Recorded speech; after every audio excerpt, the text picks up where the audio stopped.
All right, Jason, you got your coffee this morning? I had one cup of coffee, and I'll probably get another one on the way out the door. How about So you? are you Jason today or are you Mr. Thibodeau today? They never call me Mr. Thibodeau because they would botch it every single time. So it's Mr. Jason. Mr. Jason. So you're Yeah. Mr. Jason today. Yeah. Okay. All Yeah. right, cool. Last week I did have a class that wanted to call me Mr. T. So then we had to go into that whole spiel and talk about Mr. T. And I wasn't having it. So Do they know who Mr. T is? no, that's why I say we had to go into the whole spiel. We had to YouTube it and everything. And so, but I mean, That- my kids don't even know who Mr. T is. So There you go. Okay, cool. All right. Like since the last time we talked, there's been some things that have gone on. And it's just date related. It's nothing like groundbreaking or anything like that. It's just Iowa hunting season as of Saturday is over. yeah. I'm done hunting, period. And I kind of just did a little quick reflection this morning while I was having my first cup of coffee. And I'm just like, you know what? Not a bad year, right? Yeah. Is it my best year I've ever had? No. Is it the worst year I've ever had? Definitely not. Did I have a fun year in the tree stand chasing turkey and deer and shed hunting and all that stuff and doing what I did? Absolutely.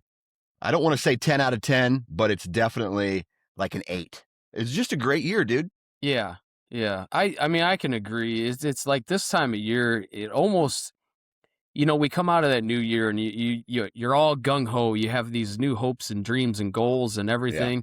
And then all of a sudden, like college football ends and then deer season ends. And then Yep. your professional football team gets kicked out of the playoffs by the local sports team, so like it all comes crashing down. Yep. And, in a way though, like I reflect the same way. Like my season was a success in a nutshell. My son got his first deer. I got, a nice buck.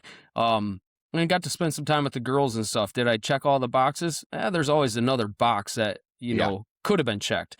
Right. But moving forward, you get anxious about it. Like what's on the agenda for this year and where can I invest some time that I didn't put in last year? And what can I learn from last year or this past season that maybe I can go forward with and try something different? Maybe it's being more mobile. Maybe it's creating more mock scrapes or Yep. maybe you take a different avenue. Like maybe I've utilized trail cameras too much and maybe I need to go back to woodsmanship. So Yeah. A lot of stuff that could happen between now and next deer season on how we can improve ourselves. absolutely. But today, I would like to talk maybe a little bit about how we can help improve the status of deer hunting in our country, or maybe we start to talk about the word conservation and what that means to us. We talk about what getting involved means. And I think that's different for every person and every hunter out there, and every hunter has a different take on that. But it's almost political in a way. And what I mean by that is, let's just say, for example, let's say I'm a Republican and you're a Republican, and this is just an example. Your idea of what it means to be for that party is different than what I feel, right? Or if you're going to vote on a specific thing and why a person feels a specific way about a specific topic in politics is almost how conservation is as well. And I want to talk about that today. But before we do, we got to send a huge shout out to one of our partners here on the How to Hunt Deer podcast, and that is Code Blue Sense. Code Blue Sense has just released their brand new products for 2026. And the best thing to do is to head on over to codebluesense.com and take a look at all of the different packages that they have. They've really went hard this year in bundling. So a whole bunch of products that can be used together, like the Rope-A-Dope Mock Scrape Kit, along with some other like scents that you would put down on the scrape itself that pair up nicely with the rope and the preorbital gel. So go to codebluesense.com, take a look at their real and synthetic deer urines. Take a look at their scent elimination products. Our favorite product, Jason, the Rope-A-Dope Mock Scrape Kit. Stay tuned for I want to say probably this spring sometime before green up, before turkey season, me and you are probably going to throw a couple really quick raw videos of how we set up our mock scrapes and share that information with people. But outside that, go to codebluesense.com. And if you do decide to purchase, enter the discount code HTH20 for 20% off. All right. Jason, Yeah, what does the word conservation mean to you? I would say preservation and saving. Okay. I like that. Conservation, preservation and saving of what? Oh, the natural resources. Yep. Okay. Okay. Now, did you have that same thought about like that was your definition of conservation 10 years ago too? You know, I'm going to go a little bit further. I'm going to answer Okay. 10 years, but I'm going to go back further when I started. So I would have started bow hunting in roughly 2000. And I didn't grow up in a hunting family or anything like that. I just took a like to hunting, Mm, and I wanted to challenge myself, so I picked up a bow. Well, conservation then to me was like very, very new. It was a mm, new term. I mean, I always heard about, some CRP ground. You always heard about like public areas and stuff, but it took several years until I realized that you could actually hunt on public ground. It took several years to realize what CRP programs were, several years to understand what the conservation was on these public grounds, right. and even on public, or private grounds. So for me 10 years ago, we would have been in 2016. I think my efforts were just as good, maybe even sometimes better as far as conservation goes, because there was something about probably for me that mind switch or that flip was probably in around 2012, 2013 when I started to realize, man, if I want to shoot big deer or I want to see more deer or I want to help balance the herd or give them something, that they can come back to year in and year out and not wipe out herds of deer. It started to click somewhere in there for me, probably Yeah. 12, 13, maybe 14 years ago. Yeah. And so there, I don't know if you remember this, but there was a big push maybe like 5 years ago where, and I fell, I don't want to say I fell victim to it, but I definitely said the words, hunting is conservation. So therefore, because I hunt, I am a conservationist. And I said that and I supported that. But then I started to realize that just because you hunt does not make you a conservationist. Right. Okay. Like for me, I was like, okay, I'm just saying words. What action am I actually doing in supporting? And so I kind of opened my eyes and was just like, man, conservation to me isn't words, it's actions. Hmm. Okay. It's not only actions, but it's also in a way, would I want to get your thoughts on this. Would you say that being a conservationist or being active in conservations means in conservation, or I don't know. Would you say that R3 would be part of conservation or not? Like getting more people involved in the act of hunting, is that conservation? I believe so because I mean everybody takes a look at hunting in a different way. Right. So for you and me with the evolution of where have become with our kids and everything like that, are getting our kids involved. Now, each kid is going to have a different perspective. Like one might like bow hunting, one might like gun hunting, but then there's also the side of one might like doing food plots. Mm-hmm. One might join a local archery club, so it expands from there because everybody has a different goal and everybody has a different perspective. I think when you do entertain the idea of getting people involved, that also expands the ideas. It's just like, I mean, I think we said a little bit earlier, like the whole political thing. It Mm-hmm. does become political to some extent because there are different opinions. Right. Right. And this is something that I'm trying to figure out right now. One thing you hear a lot about right now is the lack of access for hunters. And now there are programs out there like the R3 movement, which helps. What are the three R's? It's recruit, retain, and reintroduce Yeah, I believe. hunters onto the landscape. Well, if we have those programs and that's great, and maybe you even have the access for them, a lot of these programs will go 2 years, right? But you let them out into the wild, and they're past their 2 year window where someone finds ground for them. How many of those hunters are actually sticking around because they have found access? And I'm using Iowa as an example where even hunters who have been hunting as long as I have are having trouble finding ground to hunt unless you're willing to pay for it, Right. right? So I'm still trying to figure out, why in the last handful of years there is this huge push to try to just like market hunters to the landscape, in which the landscape may not be able to support the amount of hunters that it's trying to bring in because it's difficult right now. Does that make sense, or am Yeah, I just yeah, no, rambling? it makes sense, and I think, part of that is one of the roots of all evil, and it's Hmm. money. I mean, Yeah. money dictates a lot of things, and people love control, and people Hmm. love money. I think for me, looking at it is, when I think of reintroduce or introducing somebody into hunting and trying to bring in some more conservationists. There's an act of teaching, and I'm Hmm. gonna use a simple pun today. With teaching these kids different avenues with it. My goals for my kids were to simply introduce them into hunting. Hmm. Okay.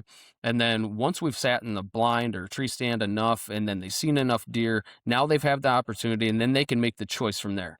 But it didn't stop with that. Like, we went to archery clubs, and we started to go to NWTF turkey banquets, and we expanded it with doing food plots. And so my introduction into hunting for them was teaching them everything along the way that made it, I want to say full circle, but in a way, that's a complete hunter to me. Right. Right. I like that.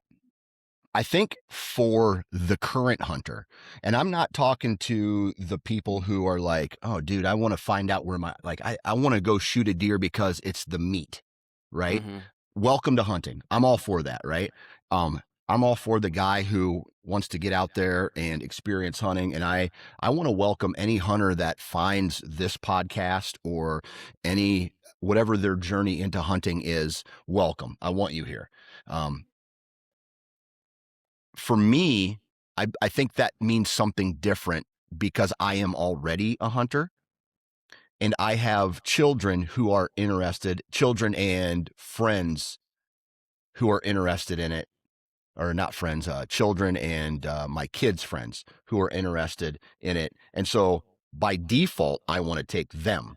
But for me, I'm not actively going out and using any platform that I have to just be like, if you're interested, look me up and I will do whatever it takes because I don't have time for that. I have Right. time, like my energy as far as quote unquote recruitment is, and maybe it's not recruitment if it's your own kids. I don't know. I would say I, it probably is because I it's just another generation of hunters. Well, it's not only that, but I mean, if you walked up to one of your sons and said, "Hey, do you want to play football this year?" and he Hmm. responds with, "Well, I do, but I don't." Well, now it is a recruitment, Yeah. because you're looking at your son and you're like, I know you have the ability to play football. I Yeah. want to give you this opportunity, but it's still your choice. Right. So it is recruitment in a way. Um, One thing I was thinking about too, when we start talking about power and money and that whole scheme, I think as hunters, just like a lot of other things that we do in life, we become, and maybe you can say this and maybe you can't, but for years it was always like, I can't share my locations. I can't share my knowledge. I don't want to Hmm. give my secrets away. And then there comes a point where it's like there's a lot of selfish in that. Hmm. And like this year was one. I mean, I've been doing it for several years, but this year was a little bit different for me. I took my bonus daughter to probably my best spot, and I wanted her to experience deer hunting. She has this drive to want to hunt. She's telling me she wants a turkey hunt, and I'm like, the only way she's really going to see it is by seeing the best that there is to offer. Yeah. And so I took her to it. But if rewind probably back to that 15-year time frame, I would have been like, hard no. I'm not taking it to my best spot. We're not going to ruin it. We're not going to booger it up. And it was selfish. Yeah. Yeah. I understand that. I feel I'm doing my job by introducing my kids, knowing that it's just going to put more pressure on the properties that I hunt. Okay. Right. And Right. I'm okay with that. Yep. Because, I want them to have a better experience than what I did, hunting. So as far as recruitment is concerned, I think that means something different. Again, something different for different people. Yeah. If you all of a sudden were like, I think I want to try hunting. I think I want to find out where my meat comes from. I think, like I don't like the way beef or pork is processed, and I want to have more control over what I eat. Yes, then Google is probably a good spot to start. Mhm. Or having going to a friend and out of the blue. I also think as a hunter yourself, it is your responsibility to help with the next generation, whether that is a niece or a nephew or your own kids or maybe your wife or things like that. And I think it plays a role in this whole thing because if there's not a generation to follow us, then what value does the natural resource have anymore? Right? Well, It yeah. has none. Yeah, exactly. This may throw a wrench into things too, but we can say hunter and meat and all that, and then look at the other side of like the ones that don't like hunting, Yeah. and we may go down that road of like uh maybe I'm a backpack hiker, right? So when you say hunting is conservation, is a backpack hiker a conservationist? And at Yeah. what level does that play together? And can you cater to that just as they cater to you? Yeah. That's a Yeah. political thing right there that, I think sometimes gets really thrown in there and we can't support each other because of it. Why? Yeah. Yeah.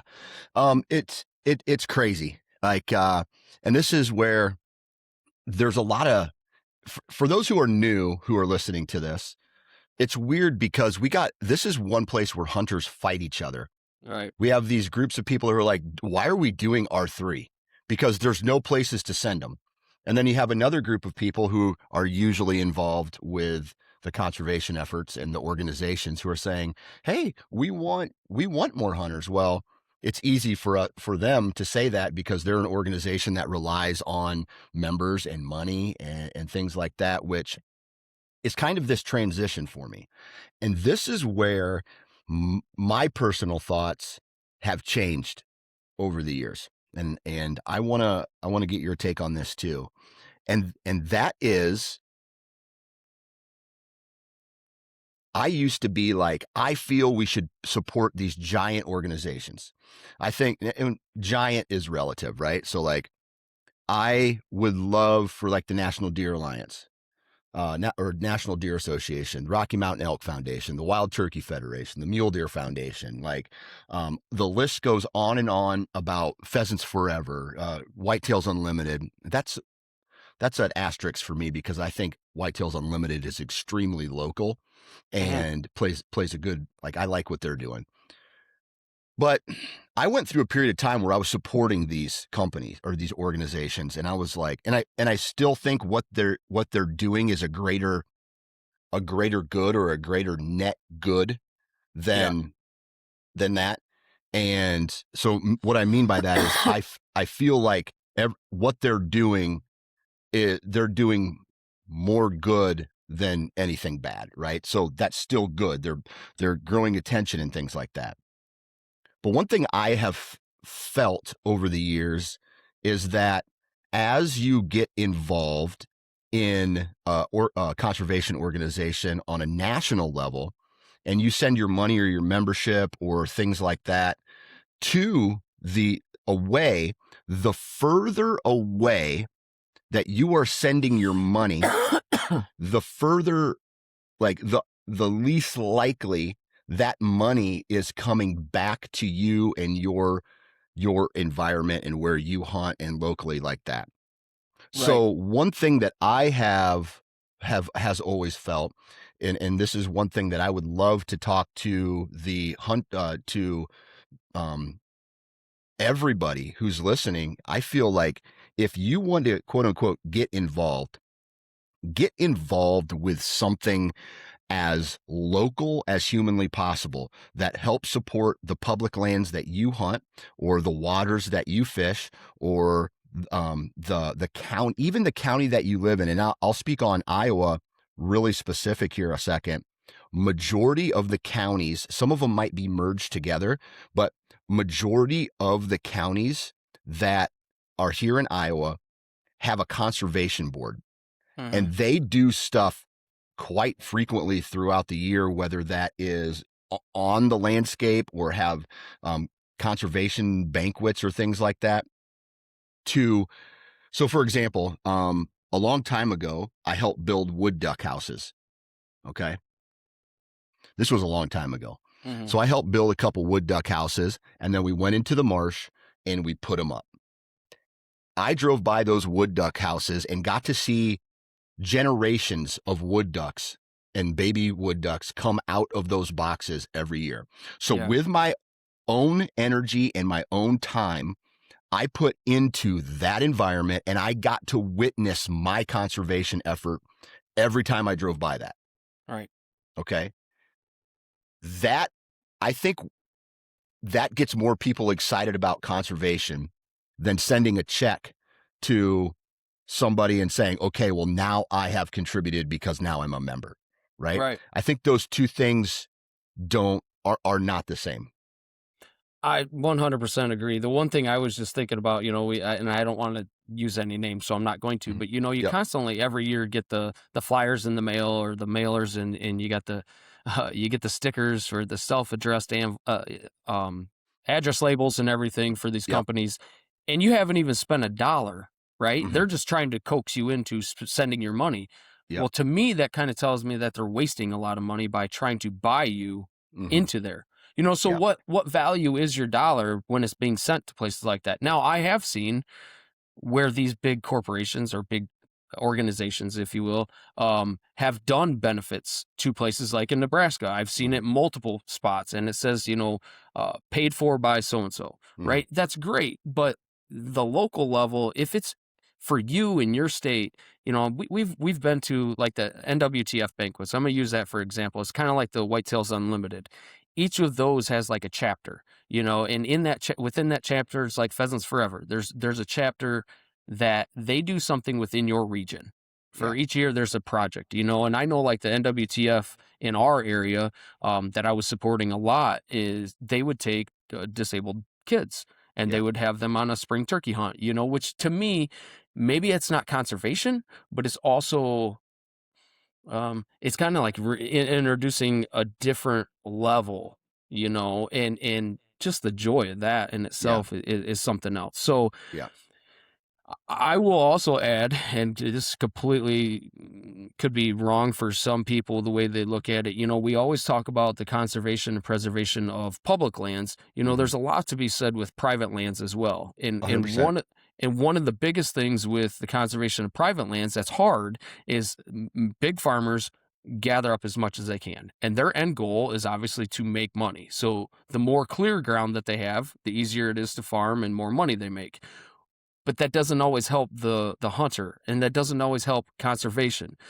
So for me on ground that we've had and owned and stuff, if we take trees out, we'll put 10 times as many trees in, or we'll put 10 times the value in. And so there's Hmm. conservation in that too. Plus I'm also teaching that to our kids and so on and so forth, Hmm. friends involved and my brothers, whatever. um I think sometimes that's where the conservation and the preservation of public land is huge, obviously, because Hmm. we all would lose something if that goes away. But I Right. think we can't let the private land sales, go back to Iowa, where we're talking about mm, gobs of land being bought up and sold at high dollar and making it a very expensive sport. There also has to be the preservation of that land. Otherwise, it gets sold off and now becomes farm ground or whatever. Right. Right. I feel that. I feel that. I think that, and I don't want to sit here and say that the bigger organizations don't have a value, because they do. And here's why. They have a value because some of these organizations are heavily involved in the politics, and they're in the Capitol buildings, and they're in Washington, D.C., and they have legislators, like where they talk with legislators and, representatives and senators and things like that in multiple states throughout the country. And they have they work with lobbyists to help fight for our rights to hunt and keep the anti-hunters at bay, and insurance companies at bay. And because right now there are a lot of people that go beyond anti-hunting, that are trying to get like white-tailed deer numbers up. They don't give a shit about the conservation efforts. They just want them off the landscape, so there's less car accidents, and there's less crop damage and things like that. And they're blaming it all on the white-tailed deer. Meanwhile, maybe that's not accurate. So we have groups of people in Washington, D.C. fighting for us. And when you donate your money to some of these, that's where some of that dollar goes as well. So That's so you're like heading in the direction of, so I've been working on this little piece of stuff that maybe we could use in the future, and thought we could have several episodes. I kind of took a few states and I started breaking down conservation of them, and yeah. just a little bit of knowledge for each state. So I'm just going to take some notes off of Illinois here. So Okay. the white-tailed deer conservation is led by the DNR in Illinois. Okay. And it's data-driven decisions from deer vehicle accidents and public input to adjust the regulations. Okay, so reducing deer vehicle accidents and crop damage is crucial. Landowners, hunters, and quote unquote other stakeholders provide input influencing these policies. So, when you talk about the politics of it, there is so many organizations that are quote unquote stakeholders that influence the conservation of it through politics. Yeah. So it's not just us, right? No. That are involved, and we got to find ways to work together with these people. And then, I understand that we got to start thinking about shutting this, because you got to get to work today, shutting this down so you can get to work. But I feel like if you want to get involved, it is a no-brainer to be on a network level. We haven't done it in a couple years, but there was when I was involved in this different conservation organization back in the day called 2% for Conservation. The network was signed up for it, and we got a kickback, or we didn't get a kickback, but we got recognized for certain amount of our time and dollar went to conservation efforts. And then we stepped away, but we still continued the conservation effort. I think conservation isn't a, hey, look at me, I'm conservating, or whatever the word is, like, hey, look at me. It's, you're doing stuff without being noticed. You're doing stuff that is a sacrifice. It's not glorious. It's not something you're going to post on Instagram. And we would go after the 4th of July. We would go around to all the public land parking spaces, and we would pick up trash and fireworks. And that's what we did, because kids would go out there, they'd blow up fireworks, and they'd leave all their shit all over the place, and we would go pick that up along with some other stuff. And there were times where we were picking up truckloads of garbage through that had been left there, and then we'd go and empty them. But I think from a conservation standpoint, the more local you can give your time and your dollar, the more results you will see personally. But then when it comes to finding a conservation organization that you really click with, whether that is deer, turkey, elk, or birds, bees, pollinators, grasses, they have conservation organizations just about anything out there. And so that is where I recommend jumping in and doing a ton of research on what is local. Like for example, Whitetails Unlimited does a really good job of being local, having banquets, getting things involved, getting the community together, things like that. Um, Other organizations that are, I don't want to say white collar, but they're more on the political side where they're Mhm. fighting for rights in Washington, D.C. and at the state capitals and stuff like that. Um, you don't get to see that, only on the updates that they bring to the Right. table, right? Right. So it's all about what you, as the person who wants to donate your time or dollar to, how you want to get involved. Do you want to be in the dirt planting trees and building wood duck houses Mhm. and looking at the environment and volunteering your time there?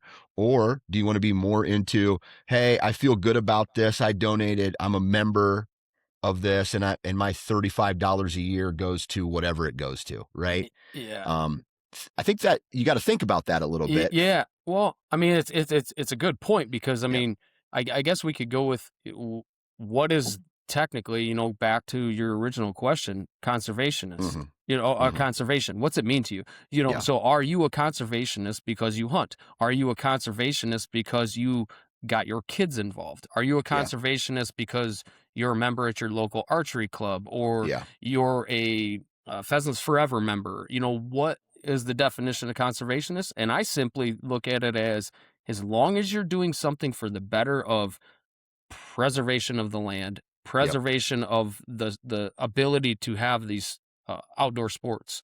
Yep. Yep. 100%. 100%. And I think that, again, there's the net is good on all of these things. I just start to worry about some of these organizations and how much like a lot of times and I think by law they might be required to do this, but I'm not 100% sure. They have to talk about what percent of the donation or the dollar that goes actually to projects, because there are conservation organizations out there, or I'll just call them orgs, where people Hmm. donate their money, and then you see like, well, 50% of my donation or 70% of my donation goes to actually running the organization. And Right. then only 25 cents or 30 cents of the dollar goes to projects. Right. And So that's where I've become like, dude, I'd rather give my money locally right. to the So conservation board. yeah, I mean that's a huge, huge comment. With Yep. think about a non for profit Mhm. organization. It Yep. still takes money to run that organization. Yep. So if Dan Johnson's paying $100 a year to be a member, $25 a year to be a member, there's only a certain percentage that's actually getting used. Hmm. It's going to So running the organization. exactly. I Yeah. mean, that's exactly what it is. So Yeah. I I think you gotta really, like you say, pick and choose your where you're putting your money. If you have a budget, because I mean, face it, everything's expensive. And if you budget yourself to $500 a year for hunting stuff, Yeah. and if you say I want a subscription to a magazine or whatever, or I want to join my local chapter of whatever, and you budget that money to $50, well, now pick and choose that. And if I'm Yeah. going to pick and choose that, I think I want to stay a little more local and around home, because if I don't, that has a faster way of disappearing than one of these big ones. 100%, dude. 100%. So with that said, and it doesn't even have to be deer. I know this is the How to Hunt Deer podcast, but find something that you're passionate about and get involved. Right. And that can be a variety of different things. That can be showing up to meetings. And this is where, and this is where I know that I have slacked, and this is where I know I personally want to get more involved. It's just a matter of my schedule and the kids' events and things like that. At the end of every hunting season, sometime between now and the next hunting season, I have to find out when that is. The DNR has town hall meetings, Yep. and they have it open to everybody. And so I want to sit in just to see how those are ran. I want to listen to what they talk about and what involvement the hunters are giving them, and realistic information Yeah. about what's kind of going on, boots on the ground from the hunters, from the local community. And you can get involved there by just showing up and talking and sharing your experiences too. And Yeah. so it means a whole bunch of different things. and obviously some people have more disposable income than others to donate. But it starts with one step. It starts with doing research on what you're passionate about. Dude, I wonder if there's like a conservation effort for frogs. I don't know why Well, this popped into my head. it's funny you say that because as you're talking, I'm sitting here thinking like, yes, this is the How to Hunt Deer podcast, but Yeah. I'm also thinking like, what if you're a conservationist for fish or for Yes. birds or for the bees? And now you bring up the frogs, and it's like, do you realize how much these organizations help, but could also affect the Overlap. other? Yeah, Yeah. and an Yep. overlap, so a great point with it. I Yep. I don't know that there is one for frogs, but if you're interested in some bullfrogs, feel free to come over this summer and have your pick. The National Bullfrog Yep. Organization. Yeah, we'll Yep. have to check that out and Yeah. get somebody on the podcast to talk about it. Right. Exactly. But outside of that, again, do your research, find what you're passionate about, and then whether that is involving others and saying, hey, you know what? I got a lot of access to some land, or I own 500 acres, or whatever the case is. I don't know. And you go, you know what? I'm going to invite another person on my property, Yep. or I'm going to show up to a meeting, or Right. I'm going to volunteer my time at a local conservation board to do a project. Anything is better than Well, nothing. and you were talking earlier about picking up trash and stuff like that, and that's the one thing that we take the kids every year, and Mm. we'll take the side by side out, and we'll just go up and down these country roads, and we'll pick up trash. The kids get out with Yep. buckets and grabbers, and we just pick up Mm-hmm. trash. And there's conservation in that. Your Yep. efforts don't stop there, because then the next time that those kids are on public ground and they see a beer bottle or can or whatever it may be, they just by habit pick it up now. So Yep. Amen. Amen. yeah. All right. So there's a lot of places. Go do your research on how you want to get involved. And this is especially for people who have maybe used an organization through the National Deer Association, or a Field to Fork, or program, or something, whatever one of those programs are. Like, if that program helped you and got you started, man, I look at that and I go, I would turn around and go right back to that organization so that you can help the next group of people come through, Right. right, through that. And so, and not just fall into a trap where, well, they got me in, and now I got my place, and now that's all I'm going to do is just, I got in. Now I have my little place. Well, help the next people through, right? Right. And Yep. so that's a little bit of my goal in 2026, is to get a little bit more involved in something Hmm. conservation minded, and maybe even involve my kids in that. So, any final thoughts, Jason? Man, I don't know. It's bittersweet to see the seasons end like this, Yeah, I but know. I it's know. always you sit there for 8-9 months and you're anxious for the next one, but now's the time to actually start regrouping yourself and start thinking about the fall and make those plans, because we're going to be sitting here on application deadlines and stuff like that. So I don't know. I think in a nutshell, it was a really good season. In each day, you try to learn something from it. So Yeah, absolutely. Absolutely. Well, my friend, have a good day in the classroom molding the minds of the American youth. I hopefully your stress level doesn't blow your top off, but that's Jason, that's good. that's probably a topic for another day, because it's been Another day for interesting. sure. Yeah, For yeah. sure.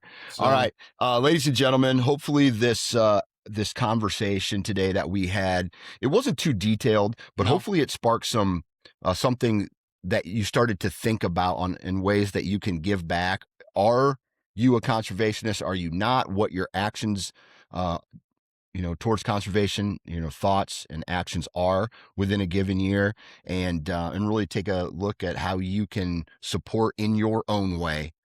Because I think the definition of what a conservation is, or getting involved, or helping others, is an individual's journey. So take that with a grain of salt.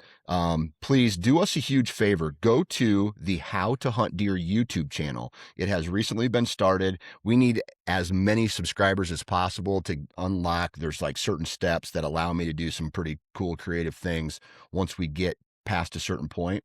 So if you're not subscribed to the How to Hunt Deer podcast, please go and do that on YouTube. Go to iTunes or Spotify, subscribe there as well. If you just listen to it, leave a 5-star review. Let everybody know that this is an entertaining and educational podcast, and a lot more to come in 2026. Jason, thanks for your time, my friend. Everybody else out there, be safe, and we'll talk to you next week.